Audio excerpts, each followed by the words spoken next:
Hello guys, very good evening. గత నెల రోజుల నుండి మనం గమనిస్తుంటే ఎంత ఉధృతంగా ఉద్యమం జరుగుతున్నా కూడా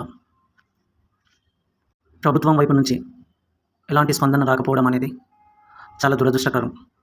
గత పాలకులు పరిపాలించిన విధానంలో కానీ, వాళ్ళు అవలంబించిన తీరులో కానీ తీరతెన్నులు సుదీర్ఘంగా స్పష్టంగా కనబడ్డాయి. కాబట్టి గత ప్రభుత్వానికి స్వస్తి పలికి నూతన ప్రభుత్వంలో అయిన ఉద్యోగాల కల్పన, నిరుద్యోగుల సుస్థిరత ఏర్పడుతుందని చాలా గర్వంగా గత ఎన్నికల్లో నిరుద్యోగుల వైపు నుంచి యాత్రలు, ఎన్నో వ్యధలు, ఎన్నో ఆటంకాలు, ఎన్నో అవమానాలు, ఎన్నో వ్యతిరేకతలు ఎన్ని ఉన్నా కానీ అన్ని అడ్డంకులను అధిగమించి కాంగ్రెస్ పార్టీ అధికారంలో రావడానికి యావత్ నిరుద్యోగులు కూడా ఒక కంకణం కట్టుకొని ఒక యజ్ఞంలాగా చేశారు.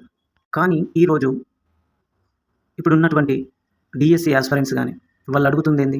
న్యాయబద్ధంగా, నైతికంగా ఒక హక్కుగా 2 నెలల వ్యవధి కావాలని కోరుతున్నారు.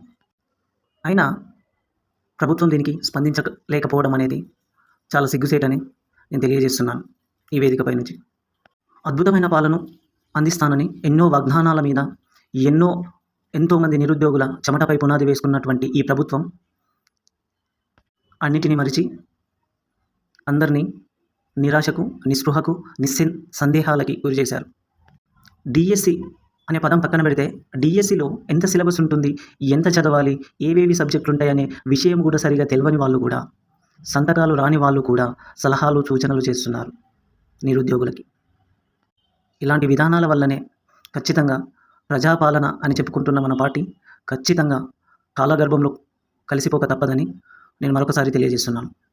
ఎన్నో అవమానాలతో, ఎన్నో పరాభవాలను చూసి నిరుద్యోగులు ఇంట్లో ఆస్తులు లేక అప్పులు చేసి మరి కోచింగ్ సెంటర్ల చుట్టూ తిరుగుతూ ఎన్నో వ్యధలు అనుభవిస్తూ ప్రిపరేషన్ను మొదలు పెడుతుంటే అసలు వాళ్ళ యొక్క కష్టాలు ఏందనేది తెలియకుండానే మీడియా ముందుకు వచ్చి ఉచిత వాగ్దానాల గురించి మాట్లాడుతున్నారు.